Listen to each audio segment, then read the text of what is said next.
Okay, so what's up? Good morning sa inyo lahat mga brod. So nagbabalik tayo, no? Bali, nakita nyo naman kagabi. So nilabas natin yung kotse natin sa daan. Kaso, first time natin nilabas, tumigil siya. So ngayon, ang current status niya, ayaw niya umandar. Wala siyang nilalabas na kuryente dito sa mga tension wire niya. So papakita ko sa inyo. Andiyan pala si Efraim. Efraim! So, tutulungan niya tayo mag-diagnose. Chitang kaiken, Susi, kapan mo, Nem. So, sa pagda-diagnose nito, so, bunutin nyo muna yung dito sa may ignition coil. Start. Meron naman siya. Nem, Efraim, subukan mo yung pahindarangan yan. Up. Tapos, labas ka dito, kuha ng screwdriver, and then i-body ground mo lang siya. Sige, Efraim, start. Wala siya. Sige, start. Yeah. Pero pagdating dito, sige, start. Wala na naman siya. Start. Okay. So, ano ba ang naging diferensya nito? So, ang diferensya nito is yung distributor niya. So, babaklasin muna natin sandali. Mabilis lang. Let's go. So, yun, no? Bali, ito lang yung nasira nito. Itong kanyang ignition control module. So, wala naman ibang masisira yan dito. Bali, ang component kasi nito, advancer, module, rotor. Tsaka lang yung ignition coil niya doon sa may gilid. So, ito lang yung papalitan natin. Baklasin ko muna sandali. Let's go. Okay, so yun, no? Ito yung piyesang kailangan natin palitan. Ito yung tinatawag nilang ignition control module. So, ayan siya. Diyan lang siya nakalagay. Ganito siya. Ayan. So, yun, no? Saan ba tayo hanap ng piyesa niyan? Siyempre. Sa ano natin? Sa mga basura natin. Kung meron tayong distributor. Ayan. Parang medyo kumukha niya. So, ito Japan na distributor to. Ito yung difference nila. Dalawa yung port ng vacuum advancer niya. Yung sa atin isa lang. So, sana kamukha niya yung laman loob niya. Silipan natin. Let's go!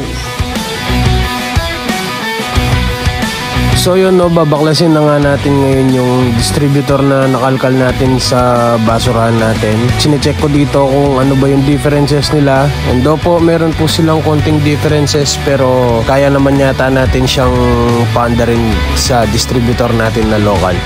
So yun, no, bali mimekos-mekos lang natin yung mga parts nito. Tapos subukan natin kung meron bang kapupuntahan yung pag-Einstein natin sa mga piyesang to. Let's go!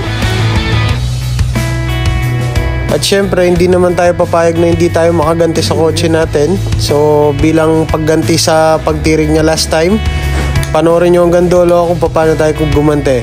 Let's go! Kanya pa eh. Yun, no? Bali, nilalagay lang namin yung mga shit niya.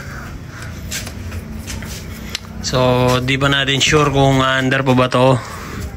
Kung gagana ba yung pagmimekos-mekos natin ng mga piyesa.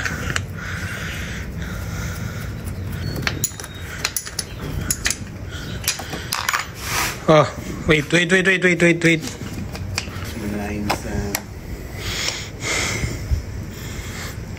Yeah.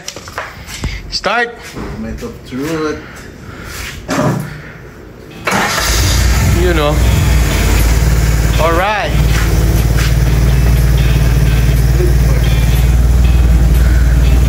Mga piyesang pinagpapalit-palit lang. Ano? Let's go! Ano? Binuhat na rin ni Boss Efraim yung hood ng ating sasakyan. So, isasalpak muna namin tapos stroll tayo. Let's go! Alright! So, yun, no? Bali... Ay, ayan pala yung backside ni Boss Efraim.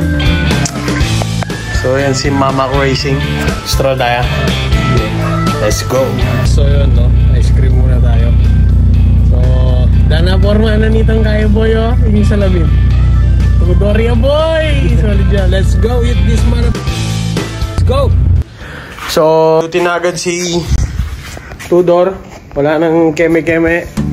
Mag-home service tayo ngayon. Gawin natin yung mga errands natin for today's video gamit si Tudor. Let's go! So, una sa lahat, no, bali magpapalaundry muna tayo ng mga damit natin. Dito lang naman yan sa may malapit sa atin. So, tara, punta na tayo doon. Let's go! At ayun na nga, no, bali damang-dama natin yung difference ni Snow at ng ating Tudor. So, dito sa Tudor, parang maghiwalay-walay na lahat ng mga tornilyo sa loob ng kotse. Pero ayusin natin yan lahat. So, drop off muna natin yung mga damit natin dito and then diretso na tayo. Okay, sa part na to, nai-drop off na natin yung mga damit natin and kasama pa rin natin si Boss Efrain. So yun, no, bali pupunta na tayo ngayon. Dito lang din sa Angeles, mag-home service tayo. Tinawagan tayo ng isa nating customer, magpapapalit lang daw siya ng shock absorber. So, andito na tayo, ayun yung gagawin natin, yung black na Navara. Let's go! At sa part na to, nabaklas na natin siya at syempre, Tudor on the go tayo. Let's go! So, dire-diretso na tayo. Hindi na tayo ganong nag-video kasi common naman na yung mga pinapalitang shock absorber ng Nissan Navara. So, magliligpit na tayo ng mga gamit dahil tapos na tayo. Bawal tayo mag-iwan ng kalat dito sa lugar nila bossing. So, syempre, ligpit natin. So, isakay na natin yung mga tools natin kay Tudor. Uy, syempre, dito tayo sa kotse nating pogi. So, yun, no, bali... niro-road test na yung ginagawa nating sasakyan kasi tapos na nga tayo. Siyempre bubuksan na natin yung fingerprint nating trunk. O diba?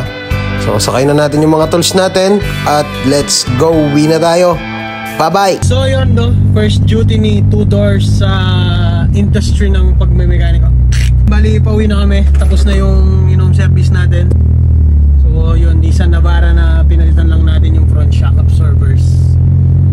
Anyway, so abangan nyo yung susunod na video. Papalitan natin yung dashboard nito. Check natin yung electrical niya sa likod ng dashboard. Tapos ano ba? Marami pang iba.